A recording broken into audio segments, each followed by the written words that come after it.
product feature with one of my favorite builders, Mr. Jon Maghini. He's been around with MBass and now Maghini Guitars. John, it's really a pleasure to have you with us today. Oh, thanks for having me on, Steve. Well, I've been a big fan of your work for a number of years. I mean, you've kind of run the gambit from the beginnings of MBass, which was like these you were making basses with 9 strings, all these like really wild builds, and then now it seems like you've gone more towards the classics, more like that 60s vibe. So can you give me a little bit of background about where you came from and how MBass has kind of started? Sure, sure. I mean, I started in the late 90s, and in the beginning, it was primarily doing guitar stuff. I started as Maghini Guitars, and then I introduced the MBasses brand because that's really where the market was at the time. Like, guitar players weren't as like tuned into what I was doing as the bassists were. And coming from the background I had, like I played bass, that was my thing. So I felt more comfortable offering that.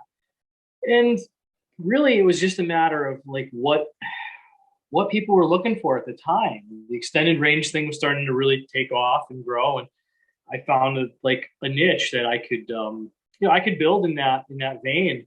And for a little while, it was fun. And then I got really tired of the same thing over and over again. 7 string bass, the 8 string basses. I was building a lot of 4s and 5s and some 6s, but I really wanted to kind of take it back to where, for me, I prefer vintage stuff. So somewhere around 2009, I decided that I wasn't going to continue to do like the really boutique original styles I was doing prior to that. I was going to focus mostly on the vintage like style instruments. Right, but a lot of us came to know you initially through the M-Bass brand. I know that Anthony Wellington, kind of through Bass Specialties and Glenn Morazzo, turned me on to your brand years and years ago. Which actually I saw even prior to Bass Specialties was at Yeah. uh, Yep. Bass Player Live in New York years and years Yeah. ago. So you've been Yeah. doing this for a long time. So when was M-Bass established? 2001. That was Okay. the point at which I went to the I made it legitimate, and that from I think it was to do maybe Bass Player Live Hmm. or one of those events because they had I don't know if it was just their looking back at it now it was funny because I thought it was really relevant, but filling out the paperwork to do their shows, they needed like a legal trade name. Mm. And I'm beginning guitars, but the bases are M bases. So I went through all the process of filing to become M bases to get into doing the bass player shows. And then NAM a couple years later, it was the same way. So that was pretty cool. I think the first bass player live I did, I still had the McGinney Guitars band, and then I had all the M basses on the table. It was yeah, it was And cool back then. and there were some notable players who were using your gear. Like I know Anthony Wellington wasn't. Yep. Who are I know there's been a number, but can you name a few others that have come along the way that? Yeah, yeah, definitely. I mean, there was Anthony Wellington was one of the first guys to come on board with me really early on, and then through that, I actually was invited to do Victor Wooten's Space Nature Camp, and I met a bunch of great players there. Some pretty notable guys that were coming up at the time, like Jamie Lewis, who's now The Red Hat. known for his content. And afterwards, I started dealing with guys like Morgan Turner and Jay Bratton. Like, uh, there's been a whole bunch of players over the years that I can't think of right now, but That Base Nature Camp. I mean, that's kind of is that where you and Glenn Morazzo first met from Base Specialties, or was that? I think I met him at Anthony Wellington's house. I Oh, think okay, it a picnic at Anthony's house, and Glenn and his wife were there. okay. And then afterwards, I saw him at base camp that following summer or a couple years later. And then when he opened up where he was planning to open base specialties, they came up to visit and pick out some wood and stuff like that and place some orders. So just So as a side note for all the people that are listening right now that may not know what Base Specialties was, Base Specialties was a huge mecca of bass gear located in the Philadelphia region. Right. With its proprietor was Glenn Marazzo, who was a bass enthusiast who is still tied to Gerald Veasley's bass boot camp, Yeah. and still I believe he still does some stuff with the bass nature camp as well. But that was again one of the first places that I came across your basses, and Glenn has always been a big enthusiast for bass gear. Absolutely, absolutely. And he came on. It was really cool because he came up, like I said, he came up and picked out woods. We hung out and we just discussed stuff like what he was going to get for the shop, some of the other brands that he was looking to carry. Just we just talked a lot of shop. And over the years, it was really cool because he would call me up and just say like, "Hey, what's selling? Like, what's really popular right now?" Whatever it was. It was like, Olympic white is a good seller right now. He'd say, "Okay, cool, I'll take one of those." It was a great relationship. I was kind of sad to see it, walk away from the brick and mortar thing. But Yeah, well, the brick and mortar thing, and it's great that you bring that up because the brick and mortar thing was not only a store to purchase gear, but it was also especially bass specialties, was a network for oh musicians, especially yeah, bass players. Like we got to know each other. Everybody came through there. I mean, that's where we met so many guys. Like Brian Beller came through there. John Pattucci came through yep, there. Um, you know, Victor always came through there. Victor would come up. Anthony Wellington would yep, teach there. So we had a yep, lot of different people, and the brick and mortar stores were a big part of not just the player but also the builder. Which right. where and now do you see that? I'm guessing that that establishment has kind of changed. So you probably find yourself in a different area trying to sell your gear. Yeah, exactly. I mean, now it's more so like the social media scene is like you want to be relevant and keep in touch and keep people, feeling engaged like we used to. Like we used to go to stores and Yep. you would go out, talk to people, especially like Glenn's shop. Glenn hosted all the clinics with everybody. There was more to the day than just the clinic, like Patitucci and all the guys that came up. It was like you were part of the inner circle, so you were there early in the day.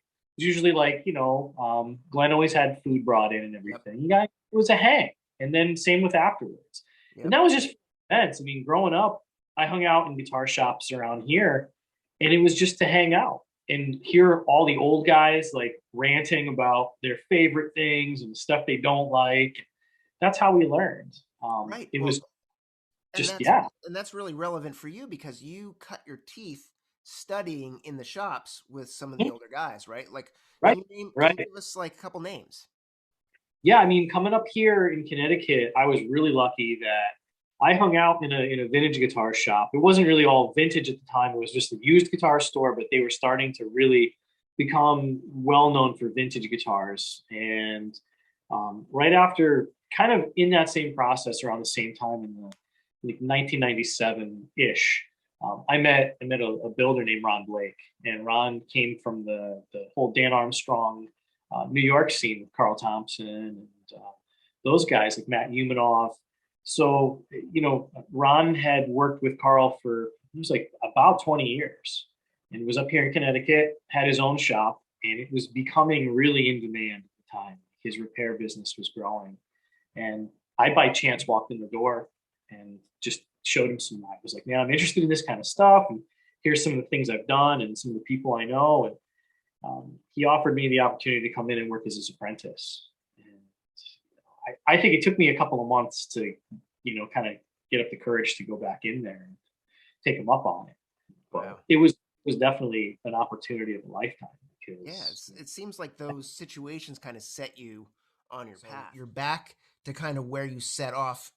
You set forth years ago, and you're back yeah, to that brand name, yeah, and with that brand, you've kind of focused more on the classic, more of like the '60s, the '70s, and those guitars and basses of that period. So, what has inspired you to kind of come back to that? I mean, for me, it was just a departure from the fact that for all the years that I was doing MBasses, I kind of would go, in a different direction every few years, try to reinvent myself, so to speak, in certain ways. And in some ways, just kind of keep it very much, I mean, the last 10 years or so, doing like traditional vintage style stuff. but I was still in that realm of the modern, Hmm. I building modern basses that were dressed up as vintage. Okay. And that was cool, but it really wasn't where I wanted to be. Um, I had concepts and plans for guitar models for like the last 7 or 8 years that I wanted to, bring forward. I couldn't figure out a way to really merge the two together, doing something like keeping MBasses going and doing the modern basses, and then having the guitar thing on the other side of it. So I at one point had wanted to have my name on the guitars for a long time now. Part of the MBasses thing wasn't really 100% my doing. There were other people around me at the time that were kind of advising me to separate myself. Don't put your name on the headstock, like keep people, like just not to like sort of like fool anybody with any bad intentions or anything, but keep people guessing. Hmm. Maybe you could be bigger than you really are. And I went for it. It seemed like a good idea at the time. And then I sort of grew tired of it. It's like, man, you know what? This is me. I'm a one man shop. I have been for 20 years. I Sure. think it have my name on Yeah. So it you're, and when you say a one man shop, you're building from the ground up. You're building the from necks, the scratch. bodies, Yep. building the pickups. You're doing the Yeah. pots. You're doing the soldering. So you're doing like all the woodworking, all the metal work. You're doing everything. Yeah. With the exception of like making hardware like bridges and tuners, I don't, I'm doing the whole thing. Control plates, things like that out of certain metals, I do that as well. But yeah, all the woodworking, the finishing, and now in the last 2.5 years, all the pickups too, which has been really, really cool. It's something I wanted to do for years, and finally kind of have built up the, um, I guess, like just the experience of getting through getting over a hurdle of prototyping pickups that I felt like, they're good, but I really want to get it out there to the public and see what the reaction is to them, And and that's then really make. something unique, especially about your brand. I mean, I have an M bass, but I also have a Yep. Maghini guitar. So I Yeah. have one of the new ones, one of the Yeah. new lines, which I love this bass. It has such a unique voice because of the scale and also Yep. the pickup. The pickup is your pickup, Yep. It and is. I know that was a prototype for you in the beginning as well, and it turned out amazing. Thank Um, you. and Yeah. it's modeled after still that vintage style instrument. It Is is. It's like roughly based off of the Mustang shape. And that's kind of the idea behind it, was to do a 30-inch scale. And then we talked and you were like, let's go towards 32. So it's a more usable bass instrument, which is great, man. I think it worked out perfect. It's like that great compromise between really the short scale bass is a 30 and a standard 34. And then for the pickup, I know we talked about that too, kind of went back and forth with what do I want to do?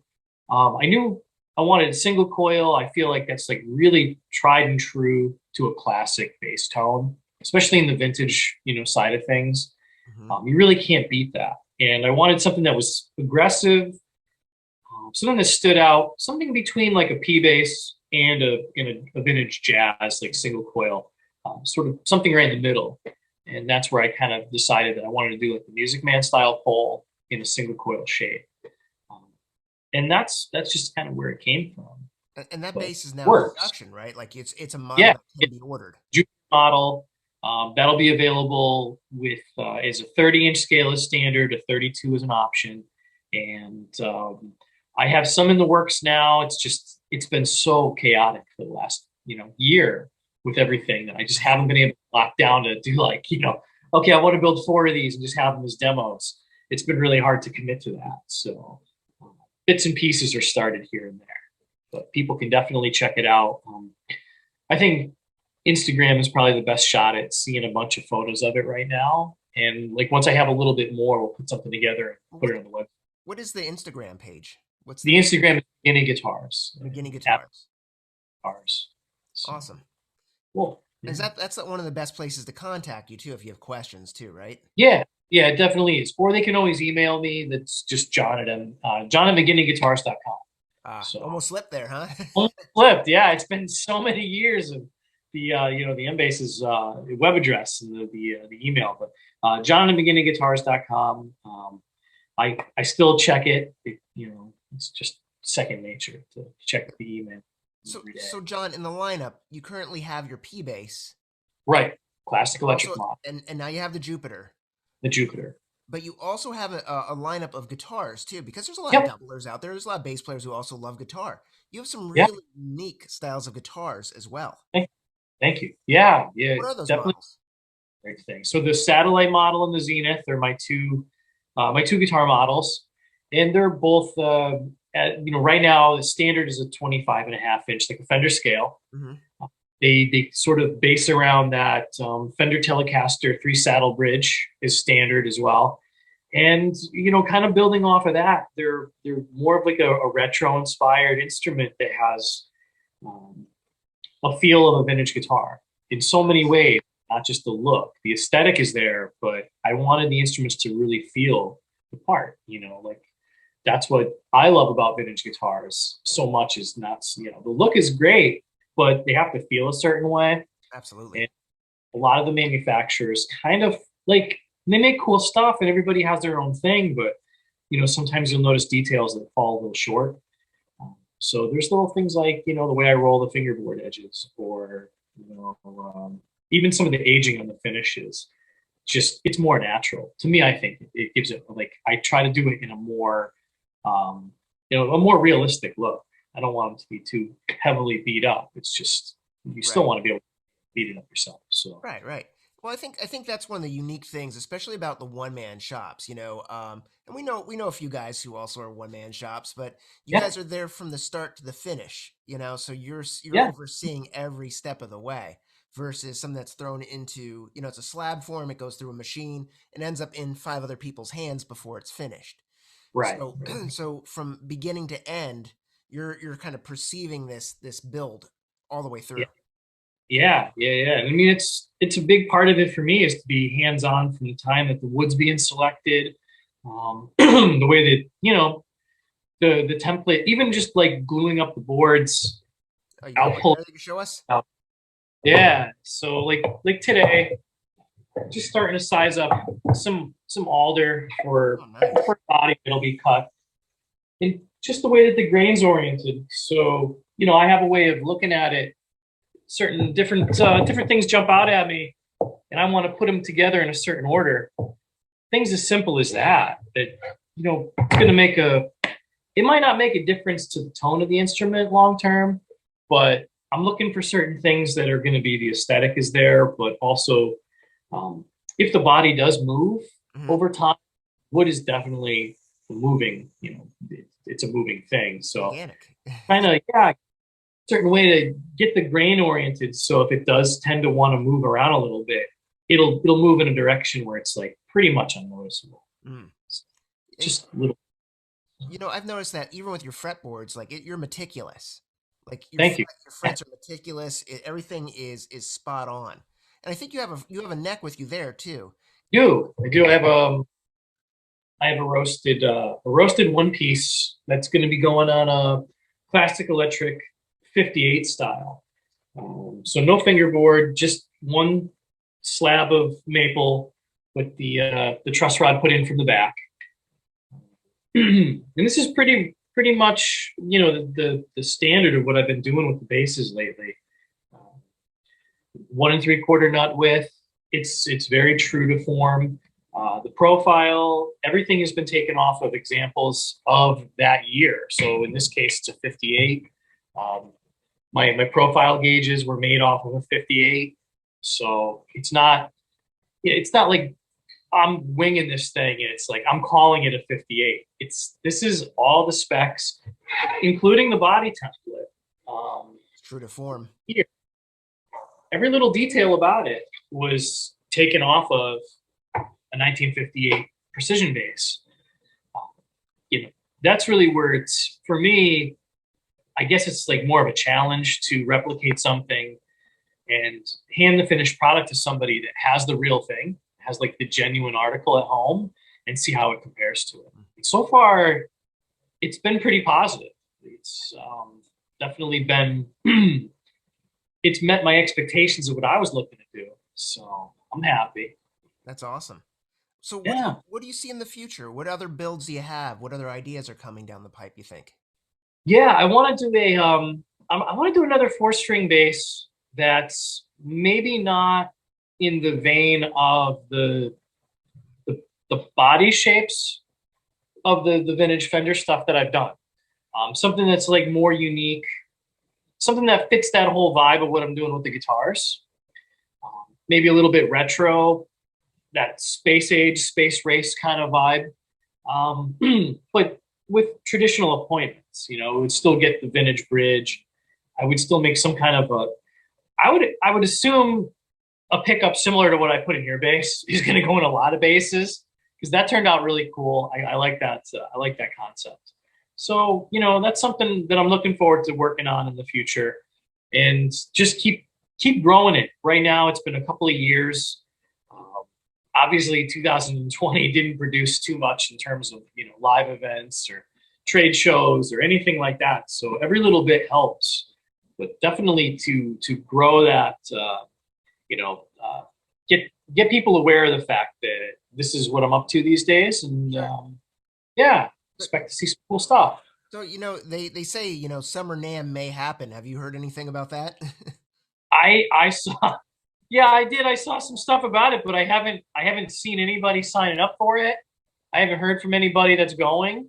Um, I mean, I'll probably, kind of play it by ear, see what happens. If I don't make it this year, I'll definitely probably shoot to get back to Nashville next summer. Ah, okay. Sure. Um, and just keep building up a bunch of stuff. Well, Can't go without, I can't go without an inventory. yeah, So that's true. I I think need some. I think people are itching to get their hands on things. I mean, photos are Oh yeah, fine, videos are fine, but I want to hold it. yeah, There's yeah, definitely yeah, something about that, and I'm hoping that because even you and I were talking years, for the last couple of years about trade shows kind of dying off, and I think maybe after all this COVID stuff is over, I think maybe the trade show people want to come out, not just the builders, but the public would want to come in and actually grab and hold these things and like yeah. maybe the guitar shop will come back, It having live might. pieces. I really hope so. I mean, I know for me, it's like, the local scene, we have shows and like, they have the Philly show. I've done that a bunch of times. It's a good Things show. like vintage shows, they lost a lot of momentum over the last 10 or so years, it seems. Maybe they'll come back. I hope they come back because they were always a good time. Um, Summer NAMM in Nashville was just, I was, it was just fun to get away. And there's so many shops. You get down there and there's so many guitar stores that are still thriving that you sort of lose yourself from, reality of like, I'm up in the Northeast. There's nothing here anymore. And you get down there and it's like, wow, man, it still exists. It's a good feeling. But I'm sure I would get tired of it if I lived there. So nice to visit. But I'm yeah, sure. I hope it comes back in a big way. Yeah, me So too. Me too. Well, John, it was really great chatting with you, and I think that the future looks really bright for Maghini Guitars, and I can't wait to see what's on the horizon. So maybe we'll start seeing these trade shows coming up again. Maybe we'll see you at Summer NAMM. We'll have to see what's on the future. absolutely, man. Thanks for having me on, Steve. Well, thanks. It was a pleasure. It was a pleasure catching up with you, and we'll see what's coming around the bend. Yeah, definitely, man. Thank you. Well, thanks for tuning in. You bet.